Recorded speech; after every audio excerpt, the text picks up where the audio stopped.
야생동물 중 드물게 일부일처제의 생태를 가졌다고 알려진 늑대. 한 쌍의 늑대 부부는 다른 한쪽이 죽을 때까지 평생을 배우자만 바라보고 산다고 합니다. 일반적으로 자신의 배우자 외엔 다른 수컷이나 암컷을 일절 쳐다보지 않고, 혹여나 배우자가 죽고 다른 늑대와 재혼하더라도 기존의 새끼들만큼은 끝까지 책임진다고 하는데요.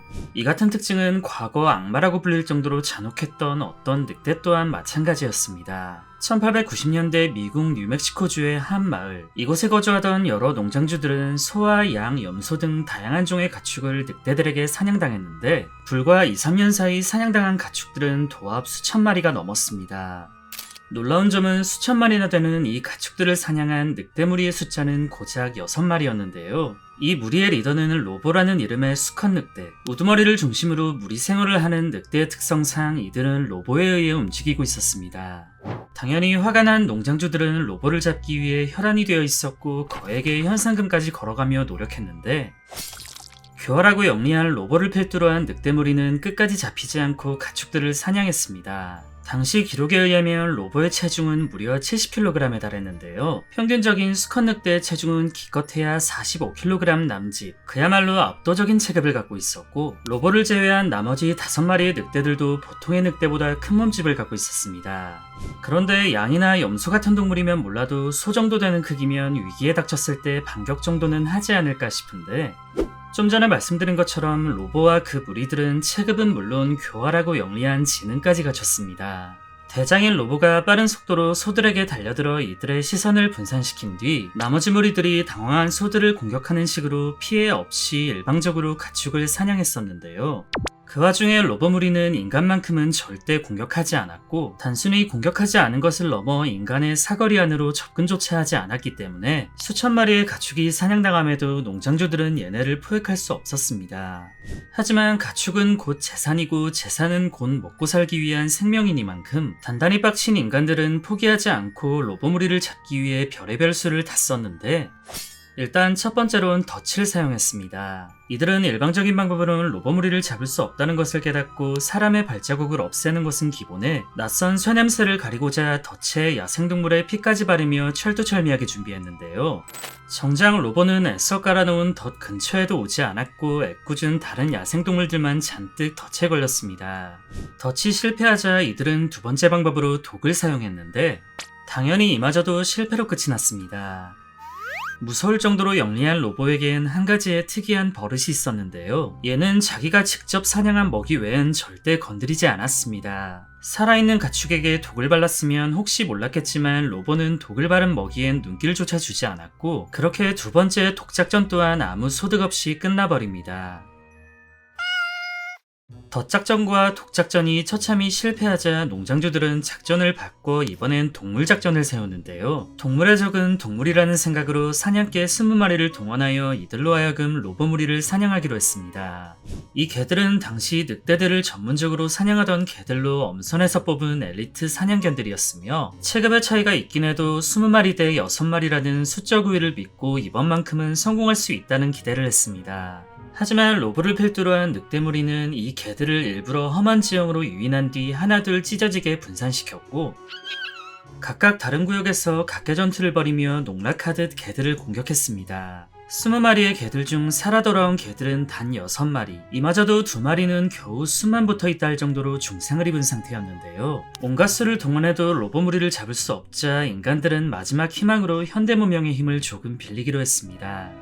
이들은 로보 무리가 있을 만한 곳에 다이너마이트를 설치하여 아예 폭사시킬 계획을 세웠는데, 이쯤 되면 이미 눈치채셨겠지만 이 방법 또한 당연히 실패였습니다. 다이너마이트의 파괴력은 그 누구도 부정할 수 없지만, 이 계획이 성공하려면 결국 설치한 위치에 늑대들이 있어야 하고, 추가로 정확한 타이밍에 터져야 하는 까다로운 조건들이 붙어 있는데, 애초부터 인간을 경계하고 인간의 흔적을 귀신같이 찾아내던 로보는 설치한 장소 근처에조차 오지 않았습니다. 덫도 독도 사냥개도 심지어 다이너마이트도 실패로 끝이 나자 농장주들의 빡침은 어느덧 단순 화를 넘어 광기로 돌변해 있었는데요. 이들은 근처의 모든 늑대를 싸그리 멸종시키더라도 반드시 로보 무리를 잡아낼 기세였습니다. 결국 1893년 농장주들은 최후의 방법으로 당시 최고의 명성을 가진 늑대 사냥꾼에게 이 모든 운명을 맡겼는데, 이 사람의 이름은 어니스트 시튼, 늑대 사냥꾼이라는 명성과는 상반되게 동물보호에 앞장선 동물학자였습니다. 시트는 로보를 잡지 않으면 그 일대 모든 늑대들이 영문도 모른 채 사냥당할 것을 우려해 직접 로보를 잡기로 결심했는데요. 최고의 늑대 사냥꾼이라는 명성을 가진 만큼 시트는 그동안의 사냥 방식과는 격이 다른 모습을 보여줬습니다. 그가 로보를 잡기 위해 첫 번째로 시도했던 것은 기존에 실패했었던 독작전이었는데, 농장 사람들이 어설프게 시도했던 이전과는 다르게 시트는 처음부터 끝까지 광적일 정도로 세밀하게 준비했습니다.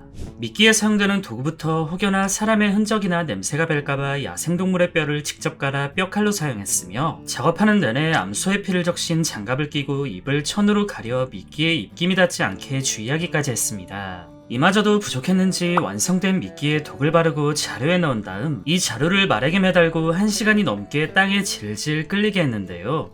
사실 이 모든 것은 그냥 뻘짓이었습니다. 앞서 말씀드렸다시피 로보는 자기가 직접 사냥한 먹이가 아니라면 절대 건들지 않았는데, 당연히 애써 준비한 미끼엔 눈길조차 주지 않았고 시튼의 첫 번째 작전은 대실패로 끝이 납니다.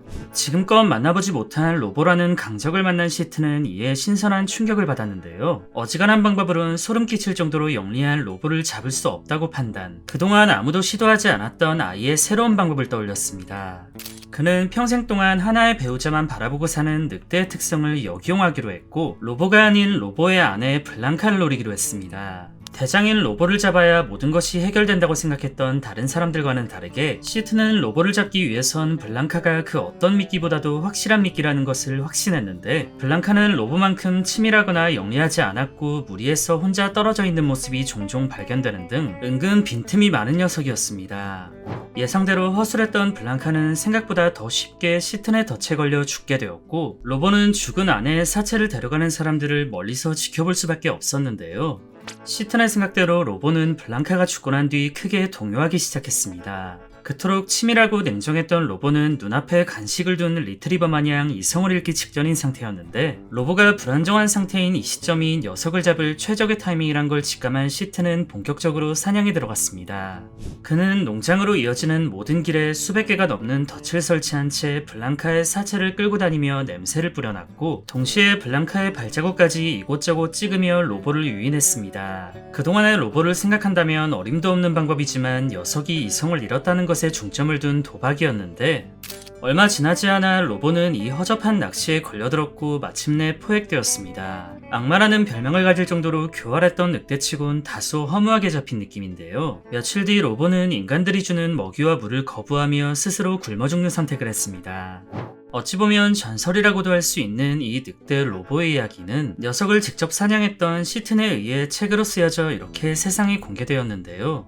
훗날 시트는 아내를 먼저 죽인 자신의 행동은 너무 비열한 방법이었다며 스스로를 부끄럽게 생각한다고 이 당시를 회고하기도 했습니다.